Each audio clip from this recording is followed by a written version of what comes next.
Hello and welcome to Follow Jesus, and today we're looking at the story of Nicodemus, the know-it-all. Now, have you ever found yourself in a position, maybe at your job or somewhere else, where you're the expert on the subject, but then somebody else who doesn't know nearly as much as you comes along and tells you how they would do it better? Now, we would call that person a know-it-all. But have you ever found yourself in the position where that person turns out to be right? And how did that make you feel? Maybe you responded gratefully because that person just helped you out, but maybe that actually annoyed you more. But either way, did you stop to think that just maybe you're the know-it-all? And it's that position where Nicodemus finds himself in John chapter 3. He is the one who actually knows it all. And as I thought about Nicodemus this week, I was reminded of a character named Clark from one of my favorite movies. See, Clark was a person who really knew a lot and was accustomed to impressing everybody with how much he knew. And, well, actually, let me just show it to you. Wait, we could have a problem? No, there's no problem here. I was just hoping you might give me some insight into the evolution of the market economy in the southern colonies. My contention is that prior to the Revolutionary War, the economic modalities, especially in the southern colonies, could most aptly be characterized as agrarian pre-capital. All right, of course that's your Hang on a contention. second. You're a first-year grad student. You just got finished reading some Marxian historian, Pete Garrison probably. You're going to be convinced of that till next month when you get to James Lemon. Then you're going to be talking about how the economies of Virginia and Pennsylvania were entrepreneurial and capitalist way back in 1740. That's going to last until next year. You're going to be in here regurgitating Gordon Wood, talking about, the pre-revolutionary utopia and the capital-forming effects of military mobilization. Well, as a matter of fact, I won't, because Wood drastically underestimates the impact of social Wood drastically underestimates the impact of social distinctions predicated upon wealth, especially inherited wealth. You got that from Vickers. Work in Essex County, page 98, right? Yeah, I read that too. Were you going to plagiarize the whole thing for us? Do you have any thoughts of your own on this matter? Or is that your thing? You come into a bar, you read some obscure passage, and then pretend you pawn it off as your own idea just to impress some girls? Embarrass my friend? What makes this scene so entertaining is that Will is not talking to an idiot. Quite the opposite. Clark is a grad student at Harvard, and he's clearly accustomed to being one of the most knowledgeable students in his class. He demonstrates an excellent memory, and he can recall information on the spot, a gift that I sometimes wish I had. So while know-it-all is generally a term spoken derogatorily, is that a word? In Clark's case, he really does know a lot. Imagine his surprise then when he meets his match in an uneducated man from South Boston. And this scenario is not so different from the one in which Nicodemus finds himself when he meets Jesus.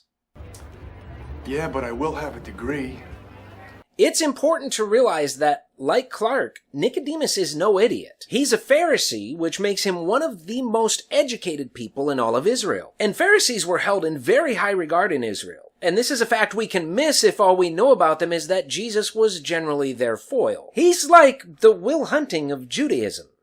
But, if you have a problem with that, we could just step outside. We could figure it out.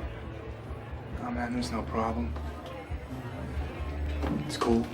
Of course, Nicodemus doesn't yet know that Jesus is going to outsmart all of the religious leaders of that day. My boy's wicked smart.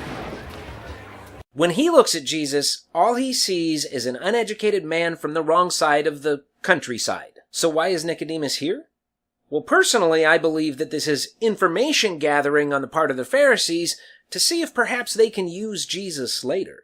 You see, Pharisees were in a power struggle with another group called the Sadducees, who for a long time had held much of the power in Israel. The Pharisees were the teachers of Israel. They weren't so unlike our pastors or even college professors. They were as much devoted to teaching the people about the law of God as they were to the law of God itself. And this made them much closer to the people than the Sadducees or priests, who could come off like politicians in a secular sense or would seem like bishops in a religious sense. So priests and Sadducees were often seen as being apart from the people, where Pharisees were from and among the people. But besides just having a different approach to religion and politics, there was also a major theological debate that divided these two groups. And while there were actually several religious differences that separated the Pharisees and the Sadducees, whichever group won out in regard to the great debate would gain considerable and lasting political influence in Israel.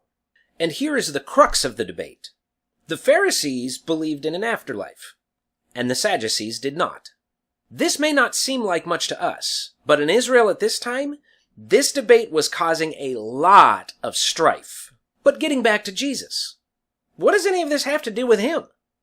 Well, he's the new guy in town, and he's starting to gain a following pretty quickly. He's still in Jerusalem for the Passover feast, and the people of Jerusalem are starting to believe in him because of the miracles that he's doing. And if this trend were to continue, Jesus would become either a powerful ally or a significant threat. And Nicodemus can actually find out whether Jesus will be more of a threat or an ally to the Pharisees by finding out where he stands on the afterlife. So Nicodemus comes to Jesus by night. Now often we hear taught the theory that Nicodemus came to Jesus by night because he was trying to hide it from the Pharisees, but I don't actually think this makes a lot of sense in context. You see, the Pharisees don't actually know anything about Jesus yet, and the scene that he caused in the temple would have been more under the jurisdiction of the priests and the Sadducees, and not really had a lot to do with the Pharisees. It seems to me more likely that Nicodemus is hiding his visit from the people. He doesn't want people to get the impression that the Pharisees approve of Jesus when they haven't had the chance to evaluate him yet. Also, Nicodemus uses the word we, and that would give me the impression that he's talking about we the Pharisees. So Nicodemus begins by buttering Jesus up. Rabbi, we know that you are a teacher come from God, because nobody could do these signs that you do unless God is with him. Although to be fair to Nicodemus, he might actually believe this. But Jesus doesn't acknowledge Nicodemus's flattery, and as he often does in the Gospels, he goes straight to the heart of the question before the question's even asked. He says, "Truly, truly, I say unto you," which would be the same thing as us saying, "This is important, listen up. Unless one is born again, he cannot see the kingdom of God." So yeah, Jesus believes in the afterlife. But he also gives Nicodemus a teaching that he has never heard before. What the heck does born again mean? Which is pretty much Nicodemus's response. So Jesus says again, okay, listen up. Being born of the flesh is one thing, but you also need to be born of the Spirit, which is a totally different thing. Everyone who's born of the Spirit is like the wind. You can sense them, but you don't have any idea where they come from or where they're going. But now Nicodemus is utterly confused, and Jesus pokes at him a bit. He says, "Are you the teacher of Israel and do not understand these things?" Then the third time Jesus says, "Okay, listen up. We teach things that we both know and have seen, and you don't believe us. You're asking things about heaven which you've never seen. But you don't even believe me when I tell you things about earth which you have seen." And I think it's about this time that Nicodemus probably realizes that his concerns about Jesus are completely irrelevant. You see, he wanted to know whose side Jesus was on, if he was friend or foe. The truth is, Jesus is on his own side, and he's on God's side. So now, learning religious theory about whether or not heaven exists is actually not very important.